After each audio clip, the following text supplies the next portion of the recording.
നമസ്കാരം. ഒരു മാധ്യമ പ്രവർത്തകനെ കാണാതായിട്ട് 17 വർഷങ്ങൾ. ഈ തിരോധാനത്തിന് പിന്നിൽ എന്താണ്? ചോദിക്കുമ്പോൾ അന്വേഷണം നടക്കുന്നു എന്നുള്ള മറുപടി മാത്രം കുടുംബക്കാർക്കും സുഹൃത്തുക്കൾക്കും ലഭിക്കുന്നു. ഒരു സാധാരണ യാത്രക്കിടയിൽ അദ്ദേഹം എവിടെയോ പോയി മറഞ്ഞു. കുറച്ചു ദിവസം ഈ കാണാതായതിനു ശേഷം കുറച്ചു ദിവസം വീടുമായി ബന്ധം പുലർത്തിയിരുന്നു. തുടർന്ന് കർണാടകയിലും ഒക്കെ ഇദ്ദേഹത്തിന്റെ ടവർ ലൊക്കേഷൻ കാണിച്ചു. ഇന്ത്യ വിഷൻ മാധ്യമ പ്രവർത്തകനായിരുന്ന സോണി എം ഭട്ടതിരിപ്പാടിന്റെ തിരോധാനത്തിന് 17 വയസ്സ് പൂർത്തിയാവുകയാണ്. ഈ 17 വർഷമായിട്ടും ഈ മനുഷ്യനെ കുറിച്ച് ഒരു വിവരവും ഇല്ലാത്തത് എന്തിൽ? ഒരിക്കലെങ്കിലും വാതിലിൽ മകൻ വന്ന് മുട്ടും എന്ന് പ്രതീക്ഷിച്ചിരിക്കുന്ന വൃദ്ധനായ അച്ഛൻ, ഭാര്യ, കുഞ്ഞ്. ഇത് ആരുടെ പിടിപ്പുകേടാണ്, ആരുടെ ഉത്തരവാദിത്വമില്ലായ്മയാണ് ഈ വിഷയത്തിൽ ഒന്നും തന്നെ ഒരു തരത്തിലുള്ള നടപടിയും ഉണ്ടാകാത്തത്? ഒരു മാധ്യമ പ്രവർത്തകനെ ഇത്തരത്തിൽ ദുരൂഹ സാഹചര്യത്തിൽ കാണാതാവുക, വർഷങ്ങൾ പലത് കഴിയുക, ഒരു വിവരവും ഇല്ലാതാവുക, അദ്ദേഹം മരിച്ചു എന്നുള്ള ഒരു റിപ്പോർട്ട് പോലും കിട്ടാതിരിക്കുക, ജീവിച്ചിരിപ്പുണ്ടോ എന്നറിയില്ല, മരിച്ചോ എന്നറിയില്ല.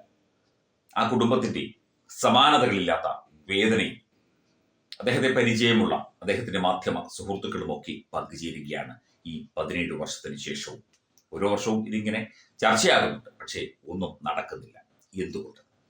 മനോരമ ന്യൂസിൽ ഉണ്ടായിരുന്നപ്പോൾ സോണി ചേട്ടനുമായിട്ട് വളരെ അടുത്ത ബന്ധം പുലർത്തിയ ആളായിരുന്നു ഞാൻ. നമ്മുടെയൊക്കെ തന്നെ ഒരു ജ്യേഷ്ഠ സഹോദരന്റെ സ്ഥാനത്ത് നമ്മളൊക്കെ കണ്ട വ്യക്തി കൂടിയാണ്. മാധ്യമ പ്രവർത്തനത്തിൽ നമ്മളുടെയൊക്കെ മുമ്പേ നടന്നുപോയവരാണ് അവരൊക്കെ. അവരെയൊക്കെ കാണാതാവുക, അവർ എവിടെ പോയി എന്ന് അറിയാതിരിക്കുക ഒക്കെ എത്ര ഹൃദയവേദനയാണ് നൽകുന്നത്. സാധാരണക്കാരായ നമ്മൾക്ക് പോലും ഇത്രയും വേദന തോന്നുന്നു എങ്കിൽ അദ്ദേഹത്തിന്റെ ഭാര്യയ്ക്കും മാതാപിതാക്കൾക്കുമൊക്കെ എത്ര സങ്കടമുണ്ടാകും. എന്തേ ഈ വിഷയത്തിൽ ഒന്നും നടക്കാത്തത് എന്ന ചോദ്യം വീണ്ടും ബാക്കിയാവുകയാണ്. 2008 ഡിസംബർ 8-നാണ് ഭാര്യാപിതാവിനൊപ്പം മാവേലി എക്സ്പ്രസിൽ മംഗലാപുരത്ത് നിന്ന് എറണാകുളത്തേക്കുള്ള യാത്രക്കിടെ കാഞ്ഞങ്ങാട് വെച്ച് ടോയ്ലറ്റിൽ പോയി വരാം എന്ന് പറഞ്ഞ സോണി എം ഭട്ടതിരിപ്പാടിനെ പിന്നീട് ആരും കണ്ടിട്ടില്ല. ഭാര്യാപിതാവ് ട്രെയിനിലൊക്കെ അന്വേഷിച്ചു, പക്ഷേ ആളെ കണ്ടെത്തിയില്ല. പിറ്റേ ദിവസം ഭാര്യയെ വിളിച്ചിട്ട് ഒരു അസൈൻമെന്റ് ഉണ്ട് കോഴിക്കോട്ട്, അത് തീർത്തിട്ട് ഉടൻ തന്നെ മടങ്ങി വരാം എന്ന് പറഞ്ഞു.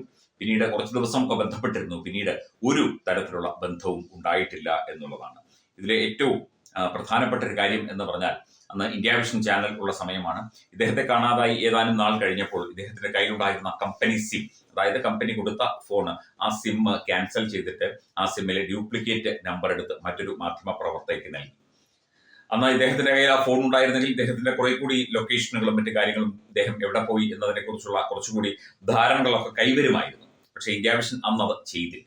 അതിനു പകരം ആ സിം ക്യാൻസൽ ചെയ്ത് പോയെങ്കിൽ പോട്ടെ എന്ന് പറഞ്ഞ് മറ്റൊരാൾക്ക് അത് നൽകിയ ഒരു ധാർമ്മികതയില്ലായ്മ അല്ലെങ്കിൽ അധാർമികത കാണിച്ചു ഇന്ത്യ വിഷൻ. സ്വന്തം മാധ്യമ സ്ഥാപനത്തിലെ ഒരു മാധ്യമ പ്രവർത്തകന് ഒരു ബുദ്ധിമുട്ടുണ്ടാകുമ്പോൾ അല്ലെങ്കിൽ അയാളെ കാണാതാകുമ്പോൾ ഇത്തരത്തിലാണോ ഒരു മാധ്യമം പെരുമാറേണ്ടത് എന്ന ചോദ്യം അന്ന് പലപ്പോഴായി ഉയർന്നു വന്നു. 17 വർഷങ്ങൾ കഴിഞ്ഞിരിക്കുന്നു. സോണി എം ഭട്ടതിരിപ്പാട് എവിടെയുണ്ട് എന്ന് ആർക്കും അറിയില്ല. ജീവിച്ചിരിപ്പുണ്ടോ എന്ന് ആർക്കും അറിയില്ല.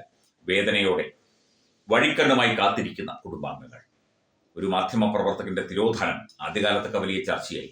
എല്ലാ വർഷവും ചിലപ്പോൾ ഈ സമയമാകുമ്പോൾ, ഈ ഡിസംബർ മാസമാകുമ്പോൾ ചിലപ്പോൾ ആരെങ്കിലുമൊക്കെ ഒരു സ്റ്റോറിയോ വല്ലതും ചെയ്തേക്കാം, അല്ലെങ്കിൽ ഏതെങ്കിലും തരത്തിൽ ഒന്ന് ഓർമ്മിച്ചേക്കാം. അതല്ലാതെ ഒരു ചെറുപ്പക്കാരനായ മാധ്യമ പ്രവർത്തകനെ പ്രത്യേകിച്ച് ഒരു കാരണവുമില്ലാതെ ദുരൂഹ സാഹചര്യത്തിൽ കാണാതായിട്ടും ആരും കാര്യമായി പിന്നീട് അന്വേഷിക്കുന്നില്ല. DGPക്കും മുഖ്യമന്ത്രിക്കും ഒക്കെ തന്നെ കുടുംബം പരാതി നൽകിയിരുന്നു. എപ്പോൾ ചോദിച്ചാലും അന്വേഷണം നടക്കുന്നു എന്നുള്ള പതിവ് മറുപടിയാണ് അന്വേഷണ സംഘങ്ങളൊക്കെ തന്നെ നൽകുന്നത്. ആദ്യം ഹോസ്ദുർഗ് പോലീസാണ് ഈ കേസ് അന്വേഷിച്ചത് എന്ന് തോന്നുന്നു. എന്തൊക്കെയായാലും സോണിച്ചേട്ടൻ ജീവനോടെ ഇരിക്കുന്നു എങ്കിൽ മടങ്ങി വരാനുള്ള സാധ്യതയുണ്ടോ എന്നുള്ള പരിശോധന കൂടി നടത്തേണ്ടതുണ്ട്. ജീവിച്ചിരിപ്പുണ്ടോ എന്നുള്ള കാര്യം അറിയില്ല.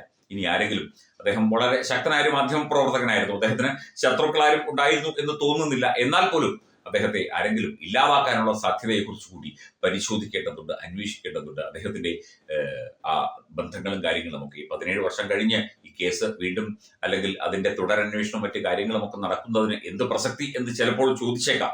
എങ്കിലും കാണാതായി ഇങ്ങനെ മകനെ കാണാതായിട്ട് അല്ലെങ്കിൽ ഭർത്താവിനെ കാണാതായിട്ട് മരിച്ചോ ജീവിച്ചോ എന്നറിയാതെ ഇങ്ങനെ കാത്തിരിക്കേണ്ടി വരുന്ന കുടുംബാംഗങ്ങളുടെ ആ വേദന തീർച്ചയായിട്ടും പൊതുസമൂഹവും സർക്കാരും അന്വേഷണ സംഘങ്ങളും ഒക്കെ തന്നെ കാണണം. അദ്ദേഹം എത്രയും പെട്ടെന്ന് മടങ്ങി വരട്ടെ എന്ന് പറയാനും, അല്ലെങ്കിൽ ആ കുടുംബത്തിന്റെ ദുഃഖം മാറ്റി നിർത്തിക്കൊണ്ട് ഒരു സുപ്രഭാതം അദ്ദേഹം കടന്നു വരട്ടെ എന്ന് പറയാനും ആശംസിക്കാനും മാത്രമേ നമുക്കിപ്പോൾ കഴിയുകയുള്ളൂ.